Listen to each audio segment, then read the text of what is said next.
Doing a video project didn't change much on my writing style. Initially, I had the idea of foot fairies, and that idea just seemed to stick. My procedure for this project was to basically write an argumentative essay and then read it into a microphone. My writing style didn't change much to compensate for a video, but I did have to make adjustments to make it work. I learned that with the help of visuals, an argument can be seen the author wants you to see it. In my video, I wanted to show how cool soccer was by playing some of the footage throughout the video.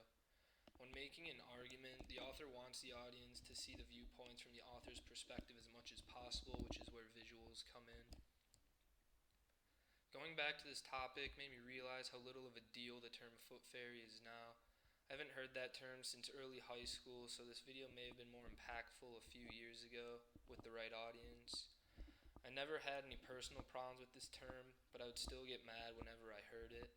I learned to just ignore the term back in high school and even now, just not let anything get to me. I liked the argument part of the project just because I like to argue and compare and contrast things.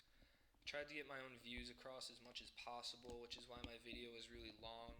I felt like I couldn't cut anything out because the video didn't seem to flow if anything was missing. I learned that a powerful argument has as little bias as possible, and a major key to a good persuasion tactic is facts and statistics. I rediscovered how embarrassing it is to watch professional players flop on the ground and start crying. If flopping had happened more than it does already, I'd be on the other side of the argument. The most effective parts of my video, in my opinion, were the ESPN table of rankings and the definitions from Urban Dictionary at the beginning. I thought that the background footage was an effective way to take the side of soccer right off the bat because of all the cool stuff happening in the background while we watch the video. The least effective part was probably the length and just the overall tone of the presentation. While I was recording, I thought I was being all passionate and giving out some enthusiasm, but it just came out for me sounding like I was bored and just forced to do the project.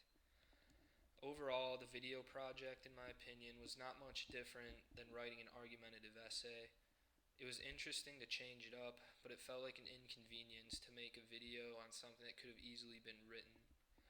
The video did challenge me to make the argument work within a limited amount of time, but I failed that requirement and my video is too long.